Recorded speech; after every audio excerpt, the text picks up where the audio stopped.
আসসালামু আলাইকুম, কেমন আছেন সবাই? ছোট্ট একটা ব্লগ নিয়ে হাজির। উঠে গিয়েছিলাম ছাদে। দিনটা খুবই ব্যবসা, প্রচুর বৃষ্টি আসবে আসবে ভাব, খুবই মেঘাচ্ছন্ন আকাশ। ছাদে উঠে নতুন নতুন অনেক ফুল ফুটেছে। দুদিন যাবৎ ছাদে উঠা হয় নাই, এই জন্য উঠে দেখলাম কি কি হলো ছাদের মধ্যে। কিছু ছবি তুলে নিলাম। আমার এই গাছটাকে ছুঁতে খুব ভালো লাগে। যখনই যাই আমি তাদের ছুঁয়ে দিই, তারা লজ্জা পেয়ে মিশে যায়। মানে খুবই জিনিসটা আমার কাছে খুবই ভালো লাগে, খুবই, এই জন্য সবসময় এটা করে থাকি। এই তো সব কিছু লজ্জায় মিশে যাচ্ছে। প্ল্যাটফর্মে আমরা কাজ করছি, কিছুটা তো লজ্জা লাগেই।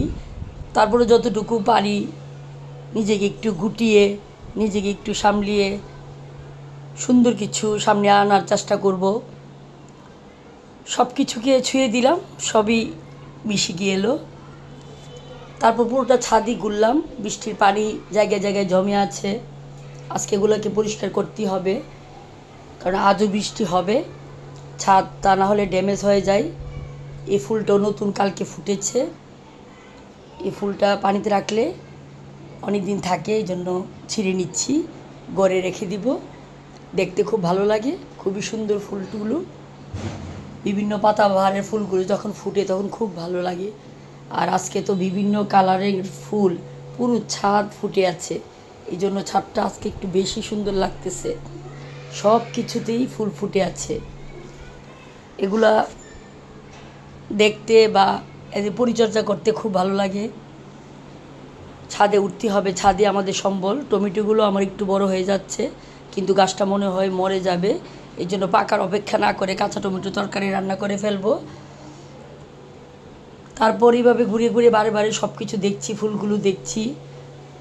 ঘরের মধ্যে নুডলসের পানি বসিয়ে রেখে এসেছি। আজকে বাচ্চারা নাস্তা করবে না, সরাসরি নুডলস নাকি খাবে, এই জন্য পানি বসিয়ে নিলাম।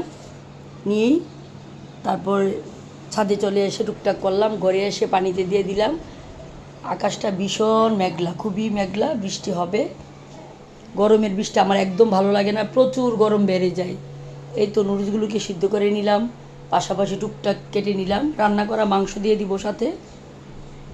যেভাবেই রান্না করি না কেন ওদের কোনো অবজেকশন থাকে না, ওরা খুব পছন্দ করে আমার হাতের যে কোনো রান্না। এটাই আলহামদুলিল্লাহ, কোনো অভিযোগ নেই আমার মেয়েদের।